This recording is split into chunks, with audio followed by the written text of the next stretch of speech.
Bismillahirrahmanirrahim. Assalamualaikum warahmatullahi wabarakatuh. Waalaikumsalam. Salam kedaulatan rakyat. Salam.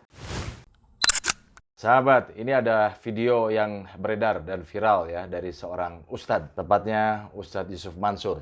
Ini video ini diunggah oleh channel JIA TV atau mungkin disebutnya JIA TV ya, gitu loh. Kenapa ini menjadi harus dibahas gitu loh, supaya tidak terjadi mispersepsi, supaya tidak jadi salah pemahaman Kang Epul dan sahabat. Jadi dalam video itu Ustadz Yusuf Mansur ini bercerita bahwa ada rekannya datang, saya pengen naik gaji nih, gitu loh. Ya kalau kamu pengen naik gaji ya sedekah, gitu loh. Dari gaji kamu 2,5% kan, gitu. Nah singkat cerita, sedekahlah gitu loh. Tapi kok masih gitu loh, nggak berubah. Nah, terus ya udah deh, saya coba lagi deh, jajal lagi kalau di situ. Ditanya Ustadz Yusuf Mansur, ya seperti main judi lah, gitu loh. Coba lagi jajal kayak main judi gitu, pasang lagi itu 75. Besok kalau ibu-ibu dagang nasi uduk, udah jangan sebungkus, langsung sebaskom wae kasih. Hari itu nggak usah dagang, tutup aja udah. Nah, kalau saya melihat video itu, Yusuf Mansur menceritakan apa yang disampaikan oleh temannya. Tetapi ini sekali lagi maksud saya begini, Kang Epul, sahabat. Ada kekurang bijakan dalam menganalogikan sesuatu. Dulu ketika Menteri Agama ya kan menganalogikan azan, toa di masjid dengan gonggongan anjing, ya kan. Nah, ini cerita Yusuf Mansur, walaupun saya yakin ini bukan Yusuf Mansur yang bilang seperti itu, tapi temannya dia ceritakan gitu loh. Tetapi seharusnya bijak. Tidak menceritakan itu secara gamblang. Sehingga akan menjadi salah pemahaman gitu. Nah, Kang Epul, bagaimana Kang Epul melihatnya ini? Selalu saja salah menganalogikan sesuatu kurang bijak gitu. Ya. Begini Kang, pertama pembahasan UYM ini bukan kali pertama ya, di channel saya. Dan saya sering kali diingatkan oleh para sahabat semua, para netizen. Udahlah, nggak usah disebut ustadz lagi lah. Kang Ucup aja kan. Kayak teman saya dong. Iya, ada. Ya itu tentu karena berbagai polemik yang dimunculkannya, sehingga orang menjadi meragukan kok Ustadz seperti ini ya gitu. Persis juga seperti yang Kang Ijo sampaikan barusan, ada narasi lagi yang tidak tepat gitu dari seorang UYM atau Kang Ucup lah gitu ya. Nah, kenapa itu bisa muncul? Saya kira saya bisa membayangkan situasinya, kan itu situasi yang spontan, ya, bukan by skenario, bukan melalui teks dan sebagainya. Analogi yang dimunculkan oleh Kang Ucup ini muncul itu dari alam bawah sadarnya. Ini perspektif psikologi, Kang. Alam bawah sadar itu menyimpan berbagai pengalaman kehidupan kita di masa lalu. Jadi saya tidak ingin menyebutkan kalau Kang Ucup dulunya tukang main judi. Nggak berani, saya nggak berani ya. Tapi narasi-narasi seperti itu dimungkinkan ketika dia memang dekat dengan dunia itu sebelumnya. Nah, mengingat misalkan kalau kita tarik mundur agak jauh sebelum dikenal sebagai seorang ustadz, Kang Ucup ini juga pernah menjadi narapidana, Kang. Pernah masuk penjara. Saya lupa apa kasus penipuan atau apalah gitu ya. Jadi kalau kita melihat gaya-gayanya kan memang agak anomali dibandingkan ustadz kebanyakan.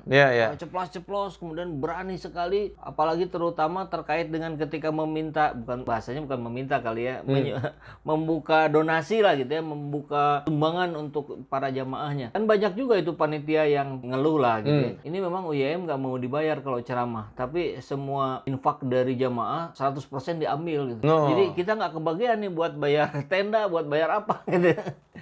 Nah, kembali lagi ke yang awal tadi, ketika itu masuk pada alam bawah sadar, maka itu dia akan muncul dalam bentuk verbal melewati ruang kesadaran.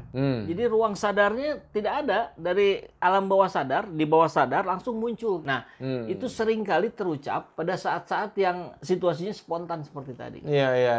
Jadi langsung aja ceplos gitu ya. Ya, artinya ini berkaitan barangkali dengan dunianya Kang Ucup di jauh-jauh hari, mungkin 20-30 tahun yang lalu. Mungkin. Nah, ini ketika orang bicara terutama para tokoh publik, ya kan, kemudian para ustadz, ustazah, ya kan. Sebelumnya juga ada ustazah itu yang viral, ya kan, soal KDRT yang bilang itu biasa gitu kan. Nah, artinya mereka ini, terutama para penceramah ini ya harus betul-betul hati-hati ya. Betul, kan? Terlebih sekarang ada pengawasan gitu loh, dicap teroris lah dan sebagainya gitu, Kang. Iya, termasuk kita loh, Kang. Ini kita juga sering ngomong di YouTube begini, harus hati-hati nih. Ya, mudah-mudahan terjaga lah ya semua kita. Yaitu persis bahwa apa yang menjadi ucapan-ucapan spontan tentu itu akan dipengaruhi oleh situasi masa lalunya yang itu terendap dalam bawah sadar. Ya, termasuk Gus Yakut itu ketika menyandingkan azan dengan gonggongan anjing, ya mungkin rumahnya itu berdekatan dengan orang-orang yang non muslim dan memelihara anjing, sehingga langsung saja gitu ke situ gitu. Ya, intinya sih ini memang PR besar buat semua orang yang sering bicara, termasuk kita, Kang. Bahwa apa yang ada di alam bawah sadar kita tentu itu akan secara spontan akan terucap entah kapan. Terus lalu bagaimana ini? Apa yang harus dilakukan gitu? Apa yang harus dipersiapkan, dilakukan gitu oleh mereka ini, para penceramah, tokoh publik gitu ya? Ya, alam bawah sadarnya, Kang. Alam bawah sadarnya ini yang harus disiapkan. Kan alam bawah sadar itu dia menyimpan memori-memori yang secara sadar sudah kita lupakan, atau secara sadar itu tidak ada dalam radar kita gitu. Nah, jadi bahasanya agak rumit memang. Jadi alam bawah sadar kita itu harus secara sadar kita pantau atau kita kondisikan. Nah, itu gimana tuh alam bawah sadar kita secara sadar harus kita pantau atau kondisikan itu, Kang? Ya, ini, Kang. Kalau di Islam ada namanya muhasabah gitu. Kalau di bahasa sehari-hari kita mungkin evaluasi diri gitu, kemudian menilai diri sendiri. Nah, termasuk wilayah-wilayah masa lalu kita, memori-memori kita ini harus diselesaikan satu-satu. Misalkan dunia kita dulu dunia perjudian misalkan. Nah, itu kan masa lalu kita tidak bisa kita hapus. Bahwa dulu kita sering main judi itu fakta gitu yang ada di masa lalu. Nah, ini yang harus terus ditutup, ditimpa oleh hal-hal yang sebaliknya gitu, Kang. Alam bawah sadar tidak akan muncul ke permukaan ketika itu tertumpuk cukup tebal gitu. Jadi alam bawah sadar itu akan muncul ke permukaan ketika dia ada di atas permukaan alam bawah sadarnya gitu. Kebayang lah ya logikanya. Jadi langsung ngomong gini, ya seperti yang kita juga kan bicara lebih seringnya spontan. Nah, itu pun kan muncul dari alam bawah sadar kita gitu. Sebagiannya 80% lah sebetulnya. Berarti alam sadar ini harus mengontrol tadi ya. Mengontrol alam bawah sadar. Ya, betul. Kita harus mengontrol alam bawah sadar. Kita udah tahu nih ilmunya. Alam bawah sadar itu isinya adalah memori-memori kita di masa lalu. Nah, bagaimana agar memori ini tidak mengganggu kehidupan kita sekarang? Kalau memorinya jelek, itu harus ditimpa, ditutup terus dengan yang sesuatu yang baik, sesuatu yang positif gitu ya, Kang. Ya, karena kan begini, Kang, kita hidup sekarang ini di era digital, di mana masyarakat, kenapa disebut netizen, ya kan? Karena memang citizennya itu berada di dunia internet gitu, kira-kira begitu kan? Gitu loh. Sehingga netizen ini berbeda dengan citizen yang bukan ada di internet, ibaratnya di media sosial. Karena ketika kita masuk di dunia digital, media sosial, jutaan orang akan melihat itu. Ya kan? Bisa jadi juga jutaan orang merekam itu. Itu yang pertama. Kemudian yang kedua, ketika bicara soal masyarakat Indonesia yang plural, dengan pemahaman juga yang berbeda, gitu, Kang. Ketika apa yang diucapkan itu tidak hati-hati, kan akhirnya malah jadi bisa memunculkan persepsi yang tidak-tidak, kan begitu. Nah, ini menjadi penting juga bahkan untuk para tokoh publik itu, Kang, ya. Seperti sebut saja kemarin Ibu Megawati, ya kan. Mungkin maksudnya bagus, ya kan, kreatif. Tetapi pertanyaan untuk para pedagang gorengan misalkan, namanya juga gorengan kan begitu, mana bisa direbus Bu, gitu. Apa ini juga banyak belum disadari gitu, Kang? Ya itu sampai muncul meme-nya ya, jual gorengan ditulisnya rebusan. Nah, tentang rekaman dari para netizen itu, ini sebetulnya saya melihat sisi positif, Kang. Ini simulasi kecil dari apa yang akan terjadi nanti di yaumil akhir.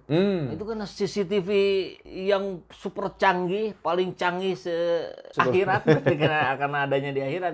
Itu kan ditampakkan kan bagaimana mulai dari kita lahir, seluruh jejak kehidupan kita.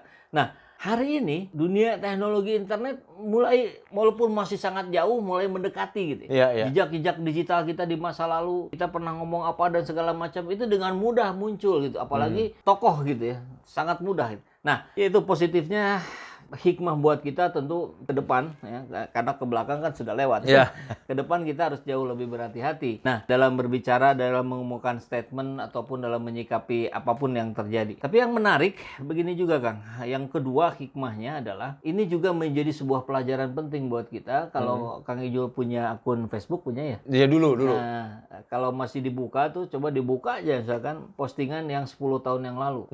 Itu pasti kita ngerasa geli loh gitu. Oh iya. Ini ngomong apa sih gitu kan, sok-sokan begini sih gitu. Nah, artinya itu bisa bermanfaat buat kita untuk kemudian terus melakukan proses yang peningkatan berkelanjutan, continuous improvement gitu. Iya. Jadi kan sebagai pembanding itu nggak bisa saya dibandingkan dengan Kang Ijul.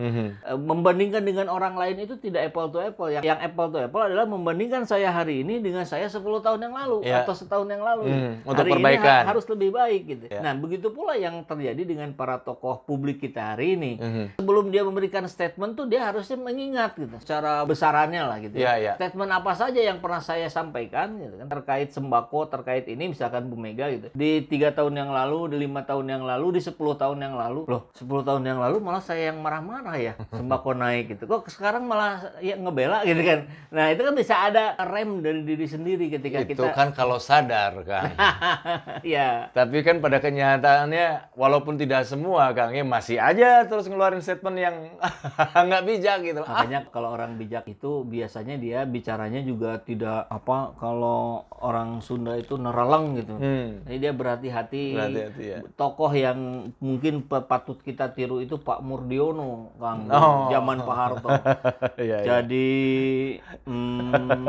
ini ya itu kan padahal katanya kan ketika itu Pak Murdiono di luar aktivitas kenegaraan, dia ngomongnya lancar seperti ini. Nah, kenapa dia menjadi seperti sangat terbata-bata? Dia berhati-hati gitu. Karena takut dijewer. Bisa jadi karena takut dijewer, tapi kehati-hatiannya itu kan bagus gitu, Kang. Entah motif apa di belakangnya. Saya kira para pejabat hari ini tirulah Pak Murdiono. Jadi kesimpulannya termasuk ulama. Ya. Kesimpulannya harus hati-hati, Kang. Hati-hati. Itu menjadi penting, sahabat. Oke. Seperti biasa, bagi yang ingin membersamai kami dengan membantu operasional channel ini, sahabat bisa mendonasikannya ke nomor rekening yang ada di bawah sini. Dan silakan untuk mengkonfirmasikannya ke nomor yang ada di sini.